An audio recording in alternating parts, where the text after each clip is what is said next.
Przy okazji filmu Predator 2 przenosimy się do Los Angeles. Miał się pojawić Dutch, czyli Arnold, no ale niestety zbyt dużo rzeczy się nie zgrało.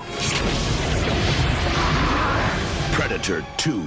He's in town with a few days to kill this Thanksgiving.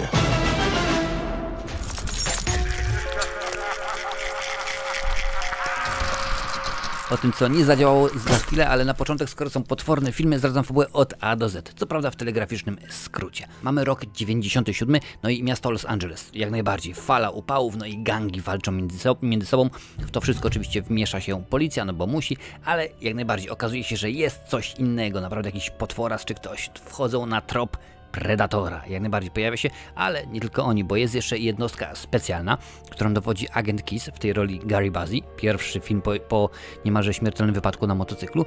No i okazuje się, że oni już śledzą od dawien dawna, oni wiedzą, kto to był Dutch, oni w ogóle Dutcha wysłali wraz z jego ekipą do tej dżungli, do Valverde, więc rzeczywiście oni dokładnie wiedzą. No i oczywiście, że tak, próbują złapać Predatora, bo chcą się od niego uczyć. Chcą zobaczyć, jakie te kamuflaże działają, jakie ma broni i tak dalej, i tak dalej. Jak można się łatwo domyśleć, Predator przechytrzy ich wszystkich? Oczywiście, że tak. Zaczyna wybijać jeden po drugim, no, całą ekipę Micka Harrigana, w tej roli Danny Glover. Mało co był Steven Seagal, ale o tym również za chwilę. No i oczywiście, że tak, na koniec mamy walkę, bo musi tak być jak zawsze. Danny Glover kontra Predator, na statku się biją. O, wtedy już akurat Danny Glover wcześniej oczywiście odcina Predatorowi łapę. No i udaje się. Predatora pokonuje Danny Glover, a właściwie Mick, no ale wtedy okazuje się, że tam jest więcej Predatorów. Jest starszy Predator, który jako totem, jako znak właśnie szacunku w stosunku do niego daje mu pistolet, stary pistolet, oczywiście, że tak, Rafaela Adoliniego. No i dziękuję bardzo, odlatują, ale my dokładnie wiemy, że to jeszcze nie jest koniec. Zacznę może od obsady, bo teoretycznie jest ona bardzo oczywista. Skoro jest Joel Silver, facet, który między innymi wyprodukował Zabójczą broń, gdzie pojawił się Danny Glover, gdzie pojawił się Gary Busey, no to wiadomo było, że obsada będzie taka. A nie do końca, ponieważ jednym z pierwszych wyborów do roli Micka Harrigana, oczywiście teraz w tej roli występuje Danny Glover, ale był Patrick Swayze. Tak, jak najbardziej, ale niestety przy okazji kręcenia filmu wykidajło. Tak, jak najbardziej nie jest to super film, ale okazało się, że tam były jakieś problemy z kostką, skręcił czy coś, no i powiedział, że niestety dziękuję bardzo, ale rekonwalescencja nie mogę. Studio bardzo było zainteresowane tym, ażeby w głównej roli wystąpił Steven Seagal, ale Stephen Hopkins, reżyser, powiedział, nie, ja go nie chcę. Seagal sam powiedział, ja to widzę w ten sposób, że ja zagram lekarza, psychiatrę, jakaś tam, wiesz, mroczna tajemność CIA w ogóle, znam sztuki walki, no i ja będę tego łowcę, tego Predatora będę ścigał. Hopkins na to mówi, co o co ci chodzi? Nie, dziękuję bardzo, nie jestem zainteresowany. No i później stwierdzili, okej, dziękuję bardzo, to jednak my chcemy w innym kierunku podążyć, nie o to chodzi. Miał się również oczywiście pojawić Arnold Schwarzenegger, ale tutaj według różnych informacji kilka rzeczy nie zagrało. Jedną z informacji jest, że studio nie chciało zapłacić mu tyle pieniędzy, ile sobie Arnold zażyczył. Rozbiło się o $250 000, studio powiedziało, nie, dziękuję bardzo.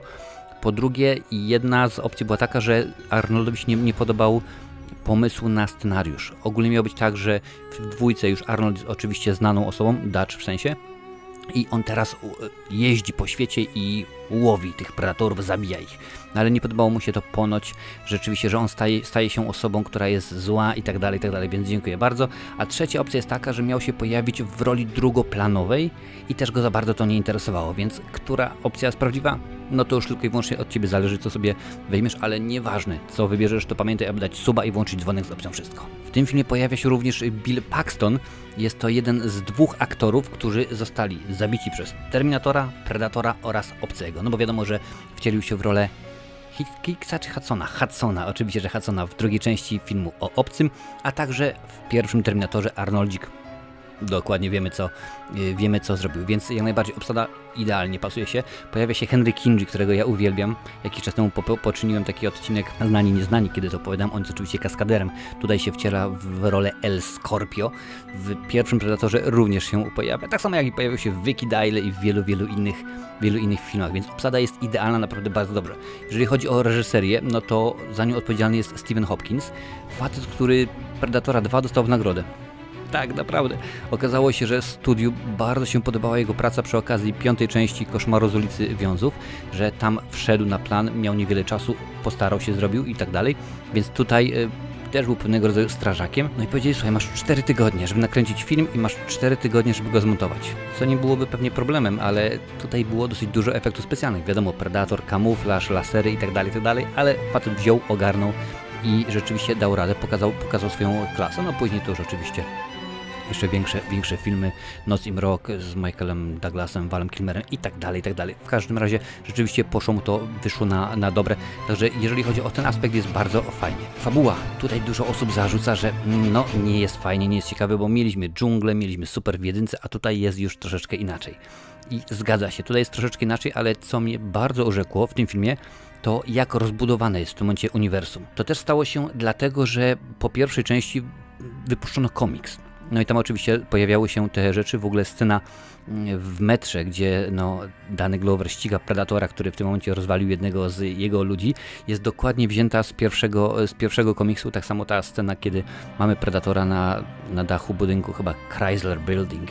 Miało to być tak naprawdę Empire State Building w Nowym Jorku, tak sobie to wymyślili bracia Thomasowie. No ale niestety okazało się, że zbyt dużo kosztowałoby nakręcenie całego filmu w Nowym Jorku, więc stwierdzili, okej, no skoro nie Nowy Jork, to Los Angeles. Jeszcze wracając do reżysera, oczywiście mówiłem, że Stephen Hopkins dostał ten film, ale on również nie był pierwszym wyborem.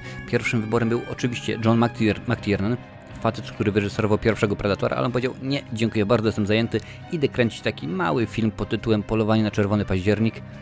Wszystkim to oczywiście wyszło na dobre. Wracając do fabuły.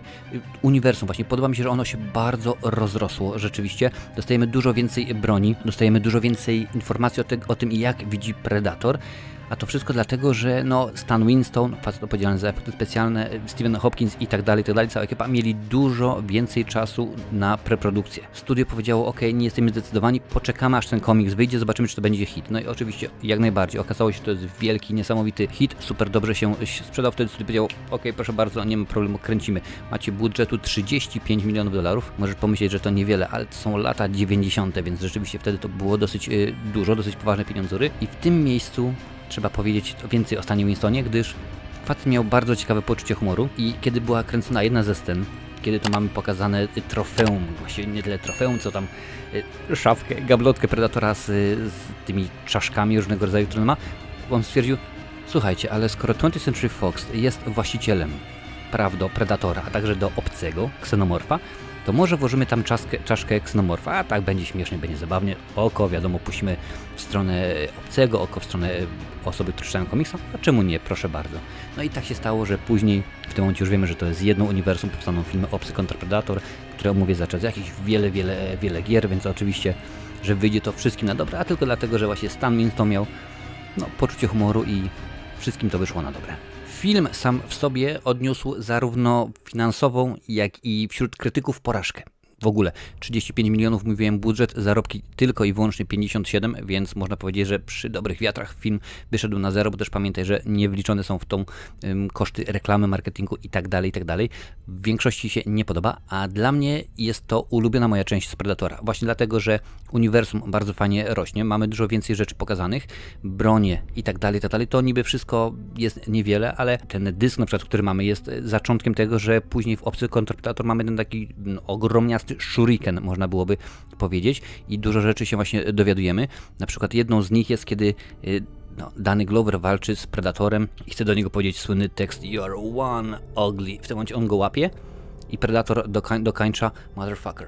I tak niby, skąd on to wiedział, bo przecież dokładnie to samo Arnold powiedział do pierwszego Predatora i tutaj jest jak najbardziej nawiązanie i ukłon w stronę mitologii rodu Jałcia, no czyli oczywiście Predatorów, że ich biomaska, bo tak się ładnie nazywa, ma możliwości nagrywania wszystkiego. Potem to jest nagrywane, wysyłane jest w kierunku statku, no dokładnie wiesz, o co chodzi, i potem to jest wysłane na rodzimą planetę, a żeby było jak najbardziej przez pozostałych predatorów to wszystko analizowane, żeby wiedzieć, o, w porządku, ten zrobił to, no to z tym gatunkiem na Ziemi walczymy w ten i inny, a nie inny sposób, więc jest taka teoria, że jak najbardziej to właśnie było w ten sposób, że maska, która była mimo wszystko wtedy zdjęta i rzucona na bok, ale cały czas mogła nagrywać, o tym się dowiemy za czas jakiś z kolejnego filmu. i mimo, że gro osób mówi, nie, to nie jest rzeczywiście dobry film, mimo, że ten film był ponad 20 razy przemontowywany, tak, cały czas dostawał, no wtedy nowy certyfikat NC-17, czyli krótko mówiąc mógł być pokazywany tylko i wyłącznie dla widzów dorosłych w kinach prywatnych albo w kinach, które pokazują tylko i wyłącznie filmy spod znaku 3X. Stephen Hopkins stwierdził, ok, trzeba, bo tam było dużo rzeczywiście, no jak przy okazji Predatora, krew się leje cały czas, zresztą wszyscy znamy Predatora, to wiemy dokładnie jak jest, tam były sceny dodatkowo, kiedy on wyrywa jednemu drugiemu serducho, to widać całe skrwawione, więc to musiało być wszystko pousuwane, pozamieniane, pokombinowane, więc no na pewno na tym jakoś ucierpiała. Chciałbym właśnie zobaczyć taką wersję reżyserską tego filmu. No niestety nie ma jej tutaj na tej, jak widzisz ładnie, dwupak, mimo że jest to wydanie dwupłytowe, ale tego tam nie ma, a takie właśnie z pół godziny dodatków do filmu bym bardzo chętnie zobaczył i wiadomo, taki fan jak ja, jak ty, no to wiadomo, że lubimy sobie takie rzeczy zobaczyć, ale według mnie tak, jak najbardziej polecam. Jest to oczywiście, że tak, najlepsza część, według mnie oczywiście, najlepsza część Predatora, jaką dostaliśmy na dzisiaj. Wliczam w to oczywiście już jak najbardziej również Predator Prey, ponieważ fabuła coś innego, akcja jak najbardziej, ściąganie chociażby jednorękiego kaskadera, który musiał być ubrany w strój Predatora i tak dalej, te wszystkie rzeczy, bronie, to po prostu sprawiło, że ten film poszerzył uniwersum, a to ja jak najbardziej lubię. Na to rzeczywiście czekam. Później będą nawiązania w kolejnych filmach, ale oczywiście o tym za czas jakiś. Jedną z najciekawszych dla mnie rzeczy w tym filmie jest, kiedy na samym końcu Danny Glover pokonuje właśnie Predatora, tam już zabija go, pojawia się starszy Predator, no i oczywiście kilku innych Predatorów, których grali to zawodnicy z Los Angeles Lakers. Tak, oczywiście wszyscy fani NBA wiemy, o co chodzi. W każdym razie dostaje on od starszego Predatora właśnie pistolet. Tak, pistolet Rafael Adolini, no i niby o co chodzi, zwykły pistolet, no ale rzeczywiście tak mi się spodobał ten pomysł i wtedy jeszcze nie wiedziałem cokolwiek na ten temat, więc postanowiłem nakręcić film, tak, krótkometrażowy, zresztą widzisz, Predator Celtic Days, Predator Czas Celtów i nawet jest ten film mój, oczywiście, że tak, uwzględniony na IMDb, proszę bardzo, gdzieś tutaj Lincoln zaraz wrzuci informacje na temat tego filmu, ja w opisie Ci wrzucę link do tych informacji właśnie na IMDb, a na samym końcu już, jak masz ochotę, to wrzucę link do filmu, możesz go sobie zobaczyć. 25 minut bodajże, spokojnie, są napisy po angielsku, po polsku, a nawet chyba po rosyjsku. Jeżeli myślisz, że kręcenie filmu za 35 milionów dolarów to jest po prostu prościzna, no to wyobraź sobie w ten sposób, że kiedy pozwolono im kręcić to w Los Angeles, no te zaułki, które tam widzisz, gdzie tam jest Król Willy i tak dalej, te wszystkie śmieci, to są prawdziwe śmieci. Tam po prostu był taki syf, że to jest nie do opisania. Szczury, opisywane było, że szczury wielkości kotów się pojawiały. Dodatkowo ludzie, którzy tam mieszkali, nie trawili tego, że oni po nocach hałasują, musiano kręcić w nocy, no bo w dzień wiadomo, że praktycznie rzecz biorąc nie było takiej możliwości. Rzucali butelki z moczem, nawet do tego stopnia, że torby plastikowe, gdzie były fekalia, lądowało na nich. Masakryczne rzeczy, naprawdę. Wszyscy się martwili, wszyscy płakali, no ale no, co tu dasz, co tu poradzić? Słuchaj, jeżeli chcesz te wszystkie informacje znaleźć, dowiedzieć się, taka ładna paczka na DVD czy na Blu-rayu w opisie, a także w przypiętym komentarzu wrzucę link, możesz sobie kupić, zobaczyć jak to wygląda, bo to jest coś rzeczywiście pięknego. No w tym momencie już dobrze wiesz, że filmy mamy no, animacje różnego rodzaju, komiksy, gry, wiele filmów fanowskich i tak dalej, to w tym momencie jest już mnóstwo, że cosplay, komikony, dokładnie wiesz jak to jest, więc jak najbardziej, jeżeli jeszcze nie było Ci dane, obejrzyj naprawdę drugiego Predatora, bo jest warto, bo jest ciekawie, bo jest dobrze. Danny Glover, Gary Busey, Ruben Blades, Maria Conchita Alonso, Bill Paxton. A tę, jak i pozostałe recenzje z cyklu Potworne Filmy montował Lincoln. Tutaj zaraz gdzieś pojawi się link do jego kanału, zobacz tam u niego słychać. A kochasz Predatora, kochasz Obcego, to sprawdź tę listę. Tak, tutaj jest rzeczywiście takowej recenzji całe mnóstwo.